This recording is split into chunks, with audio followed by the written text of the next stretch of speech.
want to take the opportunity to show you guys how to actually rebuild the rotors, because in the Hoonigan show we didn't actually go through and show you guys how everything gets done. So right here I have a set of rotors that we just pull out of the engine. So this is the front, rotor is the rear.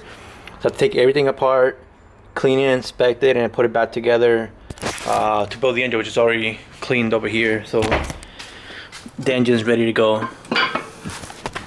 So basically a little behind the scenes of how all the effort that it takes to get the rotors put together. So these, you don't have to worry about too much about where everything goes, but it's easier if you already know, so you can just separate the parts and keep it together. So you don't have to worry about then looking over the direction. So this is the rear rotor. So the main thing you want to keep together are the actual oil control springs, because those are directional. These you have to be really careful because these rings crack if you pull them out too much. So just keep moving it and it pops up. These don't really matter whether they're on any rotors, but these guys want to keep together. So this is the rear non-gear side, so I always mark it. So just put rear, that's it, just because it's non-gear. And I pull these out. For the rest of the seals are pretty easy to take out. You just basically just pull it by hand. So pull the side seal out, all three of them. To be really careful when you pull them up, you can bend them or crack them. So those three are out. These I always turn it by hand, so I can actually get the tool in there. Makes it way easier if you turn it and just pull it up. And then if you look in here, they have a little spring, so that spring has to come out too, so you can clean it properly. And in here too, they have springs. So spring and spring, and none of these are you gonna reuse. You put all this shit new. But I always basically keep in order, because these I don't reuse them for rebuilds, but I have a whole pile of them just in case where the track something happens. I can always have spares. In here it also has a spring, so you see I can barely get it with this one, but if sometimes they're stuck, I have this tool that I got from Fagupi that is used to clean out the bore, because this shit's dirty in here from all the carbon. It cleans them out and also gets out broken side seals. So now one side is done, so I have to just repeat on the other side, and then the other rotor to the same thing pretty much. Yeah, that one's a little stuck. This car did overheat, but I was having compression issues, and that's mostly because how much carbon's in the engine. So it's getting all the seals stuck. That sounds excessive carbon on it. Yeah, see how bad it was that it was stuck, that it actually bent the spring.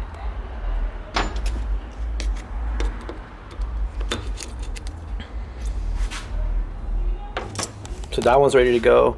I always do it in steps, so I don't want to because once you clean this, you're not gonna know it's the rear unless you stamp it. So what I'm gonna do is now I'm gonna put this one in this parts washer to soak while working the other one, so I don't mix them up.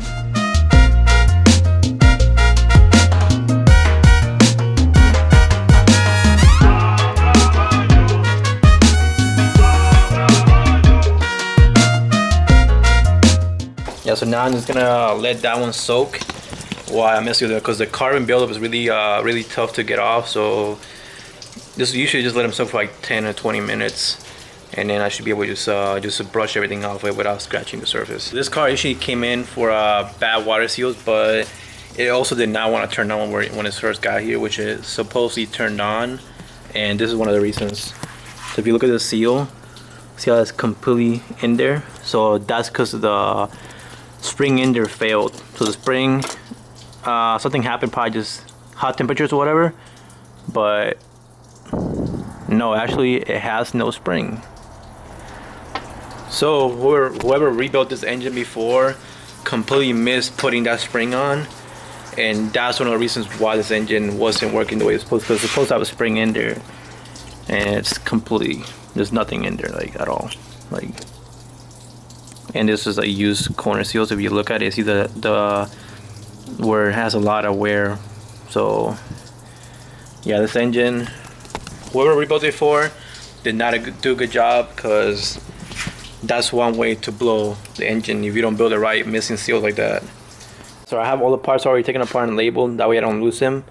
And now I just gotta go clean the rear rotor first and then switch them out. Put the clean rear rotor here and then go clean the front rotor so I can start trying to piece it together.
Alright, so here's the old rotor, which is the front, and then this is what it looks like cleaned. You can see had a lot of buildup on it. So now that it's clean, it's gonna put it over here, and just to be sure, it's gonna mark it.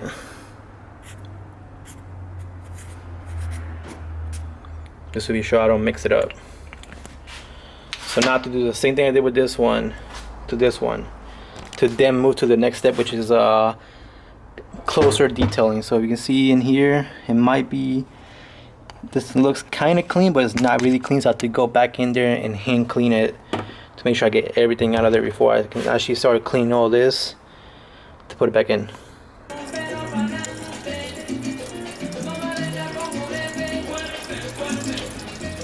So now that I have both rotors basically cleaned, I can go to the next step. The first one is actually getting all the carbon and dirt off of it. I mean, not dirt, but oil and buildup off of it. So now I have to clean the grooves. So I have to clean here and in here and make sure these are all clean from after getting soaked. So now that it's clean, I'm just gonna take this back, go through it, just clean it by hand one more time, dry it, and then move on to clean these parts, which are pretty easy to do. Next up is clean the oil control ring. So these springs, they're still in good condition, so we're just gonna clean them up, but still make sure they're labeled, that way you don't have to go back and check to see which one's which. So clean this up real quickly, and then I have to clean the cases. I have to take the O-ring out of it, that way we can put the new rings on it.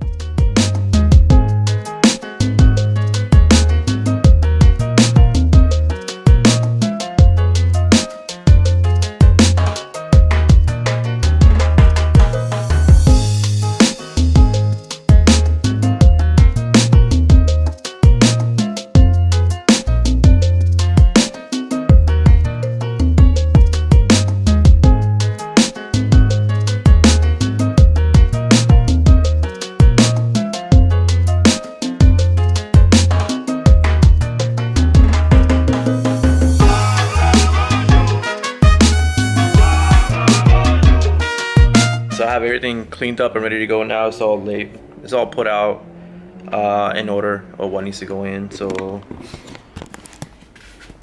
oil control cases are cleaned, ready to go. This is what goes in there. So you can put these in there. The sizer's ready. Epic seal springs, epic seals, corner seal springs, and side seals. So now it's basically just putting all the pieces in here.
the rotor already finished up, so I'm gonna show you one last part on this rotor.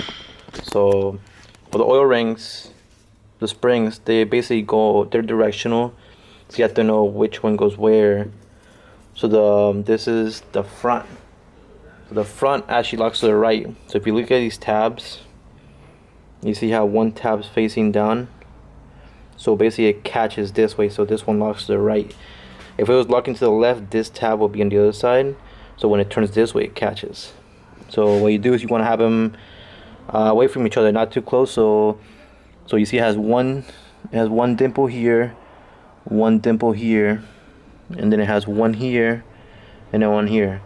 So if I put this first one on that dimple, that means in the second one I have to put it across, so it's not even. But I always go behind and just make sure that it actually falls into place. Let me see, where's it at? Right here. So slowly, and that's where it goes. And over here, below 4, that's where it goes. The next part is that the tab that's facing up, it actually locks on here. So if you look at the little cut right here, that's where you want to put that little tab. So what you do is you align it. So there's a tab, there's a cutout. You can get it right there, and you just press around. So you just go around and press down, and you're done. I already cleaned the plates.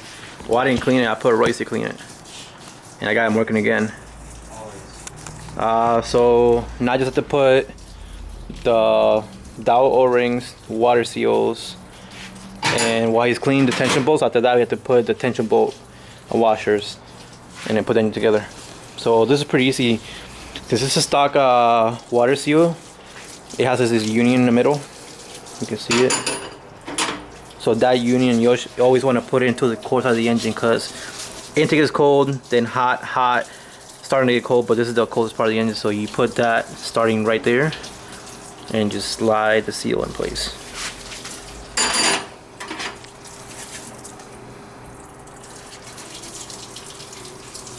You make sure it's heated right, because if you put it a little crooked, it pinches and then doesn't seal and you get water into the engine. The outer one, just this one right here, super easy to put on too. This one has a white side and a black side. The white goes to the side and the black goes up. So the black was basically one that seals. So you put the black side up and just make sure it's straight and just keep working it all the way across the engine.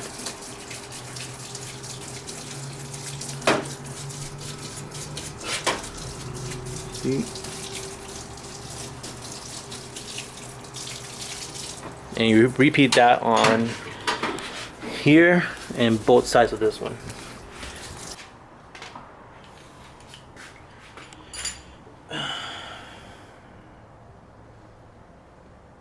Made me nervous. I can't work with you like looking at me.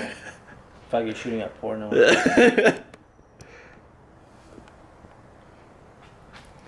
Yeah, rub that all of that. Yeah. You know why you put this on here? Huh? Oh no. You don't know why I put this? No. Well, it's to help seal the engine so you don't leak oil out. If you don't put it, because it's all full of oil, so yeah, when it's moving around, it's just gonna leak through the housings. So you want to put a little bit of silicone under. Nice. Hey man, don't zoom in too close. It looks like shit. All right. And on here, because of those grooves. And she folds.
Is that it? Yeah, it's gotta turn it now. Gotta turn this thing.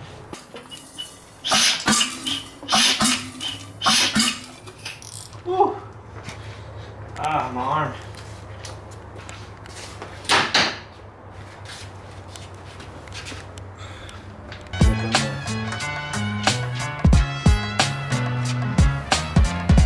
That's it. Cut that shit off already. What the fuck?